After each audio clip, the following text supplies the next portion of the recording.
haray on jarama abonné ɓe guineitmusique.com haray hande kadi ɓay newnuɗo newni haray hande kadi enen e artiste jo men go ɗo yimanowo en on musique pastoral mo ka men hiɗe wondi e makko no wowiri noon en ande ko hombo ko honnugo fewndini ko honnugo jokki ko honto fewndi haray ko ha honto kadi woni yaade haray ɗon andi say be si newnuɗo newni mi waɗanayo ɗum ɗon par ce que ko fimon woni men ɗo ko saabu men mi wonani ɗo guineitmusique.com ka musique o woni aduna on haray meɗen ɗon fimen fi andigol en ɓe haray yimoɓe ɓen ko honto ɓe fewndi haray ɗe wondi ɗo e goɗɗo ande kadi mi andinta on ko hombo ko onon tigui kanko tigui andita en ko hombo haray jarama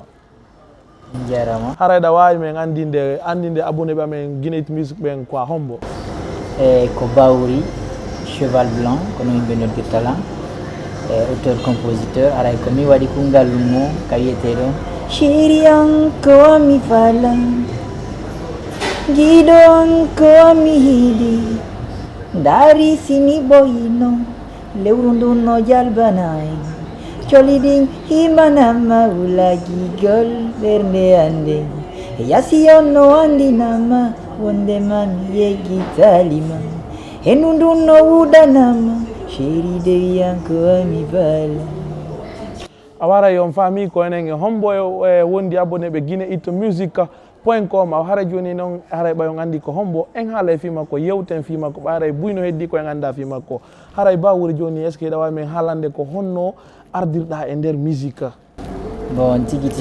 min musique on gila paykum yagal ari miɗo yiiɗi écoutugol musique sino fijude ka école kañum kadi tigui simi wadde récitation chant ari oti no marno notti moƴƴude e nder ɗum donc yaare noon ha mi watti min tigui waɗangol hoore an gallo yima piwe goo on ton ko oti nanali woɓɓe no waɗa donc yaari noon ha oti hiiɗi hunde nden watti immugol mi fondi premier groupe en 2001 tawi ko groupe de rap min évolue han 2008 komi heɓi bacan mi ari Conakry ga en 2009 tawi mi wadde première année mi lanci e nder carrière solo on sumati mi emprunti o musique wiyeteɗo musique pastorale donc ko noon mi ardiri ha hande en 2017 Allah woni saabu oti heeɓi album goto yaltuɗo ka marché du disque guinéen a haray si min faami ko rap o fuɗɗorɗon haray arɗon e nder o musique pastoral haray ɗa wawi men yewtude ko hombo inspire ma han arɗa e nder o musique pastoral chanteur jo yimmowo hombo inspire ma fiya aran kadi e haalgol fi o musique pastoral mi simini ko hombo haray mi tooñi puisque naturellement miɗo yiiɗi écoutugo ko wiyete kon diversité surtout wano ancien ɓe ɓen sa ƴetti wano super colima jazz Bintala Lien Ablaye Breveté donc ko doyen ɓe kañum hono Doura Bari en ko doyen ɓe mi yinno écoutugo gallo e mum donc inspire lam mi addi ka hakkille an wondema ɗa wawi waɗugol wa goɗɗo goo mais a wata au fait ko ƴettuɗa ɗo naamu goɗɗo goo wo wata wasi ko naamu ma on mais naamu ma on ka yarɗa wa yeeyemo donc mi daari kañum kadi sa daari wano Mori Kanté hande aduna Allah on fo no wolde fi makko na musique goo imi ko musique leydi makko ni donc mi daari mi tawi somi waɗi valeur e musique leydi an ni ko no ɓurtalan yeeyigol ɓuuri so tawi goñi mi ñemmintinay komi tawa a waray Guiby iwɗa yo rap arɗa e o musique pastoral aray ko honɗum heɓuɗa toon ko soñjuma ko ɗumannima seeɗa e nder ko iwɗa arɗa e nder o musique pastoral kon bon début on wonali facile puisque wotuɗo hoccugol ɗo cikkaɗa winda texte ji rappira to yaran nangui to beeli ɓornandeji piji duyar noon toon c' était pas facile mais volonté on e kadi ɓaɗagol yimɓe ɓen wano so ƴetti nenam Allah inno Fatouny Sambari ɓen fof wonno saboti watti argo ƴetta micro fijal live han performe nder musique on c' était pas facile quand même e côté financier on kadi wona facile ɓe gandi ɗum ɗon e puisque heɓugol lajine ɗo waltotoɗoma ha heɓa son ma piji gon toon ɓe laafi donc sonjaji no ɗuuɗi buy mais alhamdulillah sonjaji no ɗuuɗi haray Guiby arɗa e nder o musique pastoral haray ko façon honoge pastoral on yimata ko pastoral on ko fi giggol yimata ka wajoto ka ko honno ɗo haray yimirta Guiby arɗa e nder o musique pastoral min ko ɓuuri ɗuɗugol kon aranun ɗum ko giggol ɗiɗaɓum ɗum ko waaji on tataɓum ɗum kañum kadi wonde mi sifoto hay fiyam min tigui eno min feƴƴinirde e komi woni sifanede e komi woni hiide kon kadi no waɗe ko woɓɓe sifantolan donc en grosso modo kala komi hi mi nani fi mum ko yewta fi mum mi daaray sino yoni waɗugo gallu puisque ko ɓeyni artiste jo ko la voix des sans voix donc ko woɓɓe go wawa yewtugol ko jama on fo anda an ko an wawata hollugol donc mi yewtay mi wajoto giggol ngol noon ɓuri ɗuɗugol puisque min tigui taw komi giggol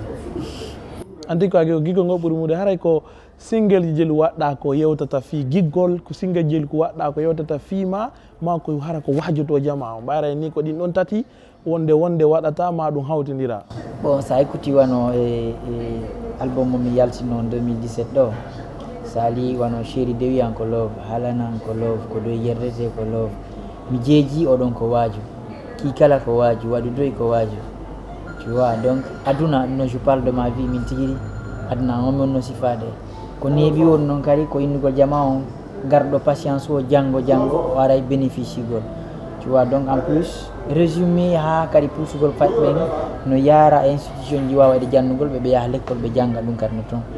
ko nder ɗum mi waccode école inte ɗon yama sabu babay ko ɗum woni sabu ha ɓe produit album o. Donc voilà haray ko lofonɗuɗi men faami haray joni noon a yewtiɗo fi album haray on album ma ko album goto marɗa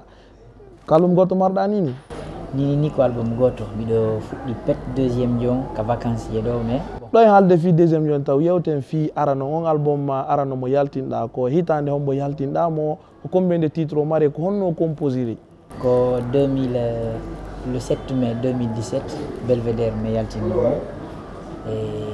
album o mo waɗi composition presque sa ƴetti musique pastorale on nder ton à 70% plus musique moderne disons 30%. 30% justement a waɗa on album ɗo o heɓuno succès moƴƴa ka kon ko ɗum daruɗa ko succès on ɗum o heeɓi? Bon Dieu merci puisque promo mi waɗno on avant sortie on e yimɓe yawno répondi dédication heewi mbiɗa andi souvent malheur on konto woni les gens ils disent ɓe arde wallitagol ma ɓe innay ko avant pendant et après e minen avant o réussisuno haray on avant pendant après ka e pular ko honno ko avant ko ɗo e muran ɗum waɗude nam e ka muran ɗum watta ɗum si muran ɗum kadi feƴƴi ko jokkata muran ɗum nam haray joni e faltodiri donc wono minen ko muran ɗum ɓaɗoto waɗugol ɗon wigolluno golle mum ɗen golle moƴƴuɗe waɗa ñande muran ɗum kañ kadi golle waɗa puisque ko ɗum waɗno ha woni réussite han jama on andi fi mum mais ka ɗon feƴƴuno fayda welali fi aka woni ɗo ni promotion o welali fi dédication woni succès mais noon mi yetta e Allah puisque ko woti waɗno ɗum no waɗi clip tawi clip on no réussisi son on no yimɓe no andi fi makko ko ɗum waɗi ha otis no heɓude contrat otis koy ko e nder ɗum jama woni heɓude gonga ɓe alhamdulillah ko nafitora kañ kadi alhamdulillah ko nafitora haray joni ɓayru album go kadi hino defede himo ka wurere nini haray ko honto fewndi on album ɗon kadi on album ɗon koye fuɗɗagol mumen woni sonde o min golli taw 2 titres puisque ɗandi affaire album ko doyi ko hawjere nden a waɗa e golle ɗen haɗa ɗe labaka donc minen komin golli o premier album o miɗo andi ƴettunolan plusieurs années watti année de préparation kam naati ka studio waɗi 1 an et quelque de ka studio donc wano o deuxiéme ɗo kañ kadi ɗe balle ɗo min fuɗɗimo donc koye fuɗɗagol mi woni mais je veux que sago an golle waɗa e toon ɗin wona e golle labaɗe haray ɗo famɓe ɓen koyo habbo kadi album kesso yalto waray mo defede ha moƴƴa parano mo maafe ko naayo ko hawjire koye habbo ko defo ko ɓeeɓa ha lewña awa haray lewña min aɗa ko ɓayɗen andi ko lewñinta maafe ko piiji goo haray no ɗon no ɓayru na fi maafe tigi tigi wonɗen haalde fimum ko fi album wonde haalde fimum haray ko hombo e hombo no falɗa noddude e album ka haray ko antu waɗatamo fo makko non hikka ɗo si Allah on ñoni puisque premier album on komin tuwatno no dano goɗɗo fi on ɗum e souvent jama on si tawi woni noddi woɓɓe goo no to yimɓe ala ko wolta a kaarijo ko ɗo ekkitimo kaarijo ko ɗo waɗi o heɓi succès kaarijo ko ɗo walliti donc joni no jama on andi ko min mo wara na innugol ko ɗo waɗi ha waɗi mi waɗi ɗum ɗo donc ɓe andi tigi tigi ko min débrouillé ha golle arani ɗen mais kadi ɗaɓum mi nodda e yimɓe collaboration ji min waɗa surtout noon ancien ɓe ɓen haray ɗo min faltike a wara joni hiɗen andi ka donkin ɗo kadi haray ino woodi piiji buyi fandiɗi kono haray ɗen andi no fandi koko wiyete ɗo donki leppi haray ɗen andi hiɗon tawa e yaroɓe nden ñande fijugol ɗon wawi min haalande fi on donki leppi ko honno woniri justement ɗum ko fi waɗugol e valeur waɗugol gonga ɓeya e mawningol ɓornandeji men ɗi mawningol namuji men ɗin donc Bembas record on kañe Chérif production ɓe fof ɓe haldi wondema hikka ɗo ka donkinɗo balɗe tati ara ɓe nodditi jama on yaada e namu men on valorisation ci men ɗin donc ɗum ko ñande julde bimbi julde kono min noon ko ñande julde mi waɗa programme tonde ñande julde programme ɗum ko honto ka shérif ɗum ko ɗon ga ka shérif haray woni wadde haray ko ko honɗum jama wawata habbade côté ma an o non min déjà ɓe andi mi si mi hewti woni ha mi ƴawi ka hoore podium mbaye mindir noon podium ko tabal ngal min jawata hoore mum ngal haray tigi tigi ko amugol ha koyngal yetta diallojo majje koyngal yetto bajo majji haray ɗo min faami ɗo koyngal yetto bajo haray no woodi ka majji haray ɗo hiɗen andi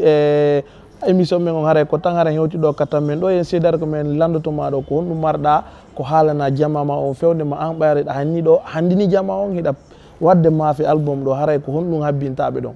no jama on no andi komi waɗi waray no weeli no lewñi puisque komi watta kon fof no waywa min to yimɗo lewñi miɗo weeli donc komi watta ko kadi no lewñi no weeli yoɓe habbo kadi ko lewñi ko weeli ko ñilkinta ko fotinta kadi ka deuxiéme album ɗo ɓuuri hay ka premier inchallah awa haray abonneɓe e guineit musique point com on faami awa haray bawori ko ene wonduna e makko ɗo en faltike piji buye makko haray kadi wo maafe ko woni defude kon ɗon andi wo defo maafe on tigui no lewñi no weeli haray kadi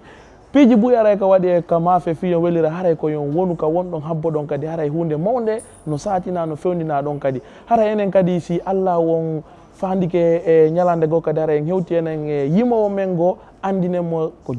jokki kon e onon kadi ɓayro ko wonɗon ko sabu men woni ɗo sabu men woni gollirde haray si nene o newni en saƴi arowo haray abonné ɓe guineit musique ka wonɗo wo haray meɗen salmina meɗen weltani on fota